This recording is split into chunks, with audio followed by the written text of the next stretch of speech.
Hi, welcome to a physionic video. Today we're going to be discussing how to figure out how many calories you are using when you go jogging or running. We are going to use a little bit of simple math and we will figure out a relatively accurate, of course there is some movement one way or another, but a rough idea of how many calories you're actually burning.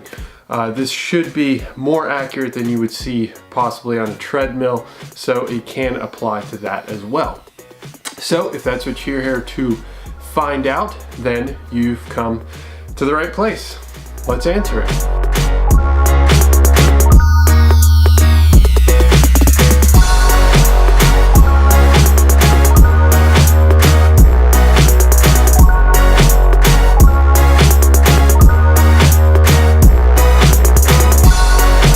So as with most of these videos, we will switch to a blackboard method and there we will finish the video.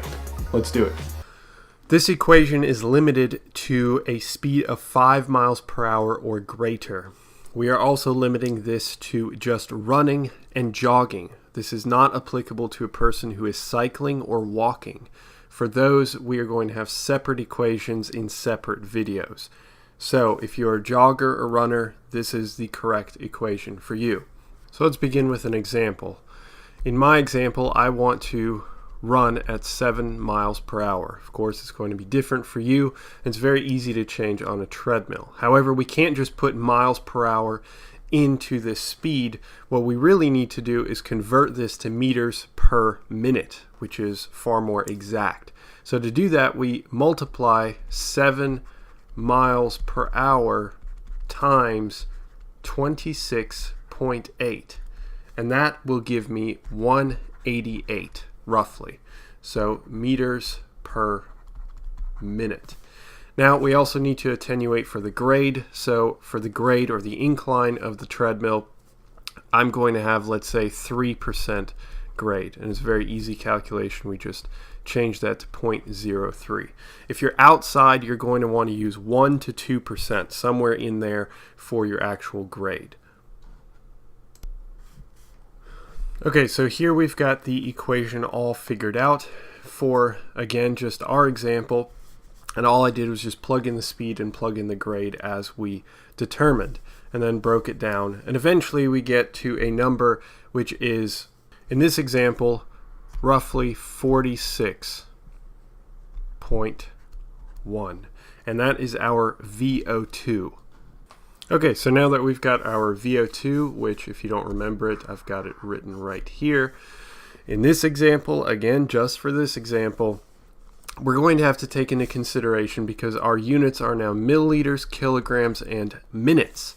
We have to attenuate each one of those, and then we can get our calories out of that, and I'll explain how in just a minute.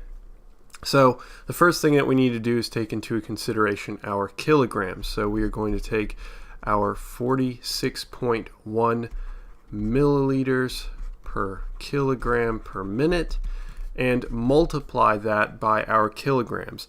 If you don't know how to figure out your kilograms, you take your pounds and divide that by 2.2, and that's going to give you your kilograms. For simplicity's sake, however, I'm going to just use 100 kilograms. So let's say I weigh 100 kilograms, which actually some of the time I do weigh 100 kilograms. And that's going to get us up to 4,610 milliliters per minute. So now we can, of course, just through the process of elimination, get rid of our kilograms because we've taken care of that now. So then we end up, again, we've got 4,610 milliliters, and, well, let me add the minute there. And what we need to do is change this to liters. So we're going to end up dividing by 1,000 milliliters, and we're going to end up getting rid of that. And then we end up with 4.61 liters per minute. I realize it might be a little confusing, but we end up, that's exactly what we end up with, 4.61 liters per minute. Okay, now we're rounding out to the last step, or close to the last step, 4.61 liters per minute. And what we know, and again, you're going to have to look at the full video and look at the article for the actual information on this, but we know that per liter of oxygen that we consume, we expend about 5 calories.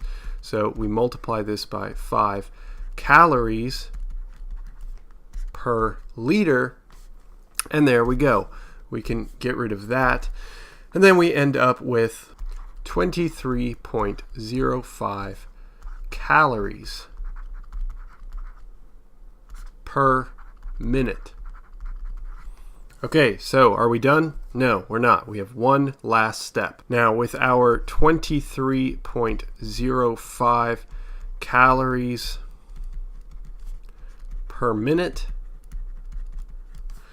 then we have to decide how long we want to be on the treadmill, or how long you're going to be exercising. And let's say I want to exercise for, let's say, 30 minutes. I end up doing a 30-minute cardio session, and in that case, then we can eliminate that, and we're going to just end up with calories, and our calories will then be roughly 692 calories. And there we have it. That's how you figure out your calories if you're jogging or running. And you can, of course, go in the reverse if you want to go based off of your calories. You can just do the exact same in reverse and figure out at what grade or what intensity, etc., etc. Now, again, I want to make sure that you understand that this is not perfect. There is a lot of variation there based on all kinds of different circumstances, like your treadmill calibration, based on if you've put your actual correct weight, if your treadmill goes to the correct level, or if you're running outside. I mean, there's all kinds of different things. I just want to make sure that you understand that. Okay, so that's that. That's how you figure out how to figure out your calories for running at steady state. Again, that's another thing. It has to be at steady state, and it has to be over 5 miles per hour.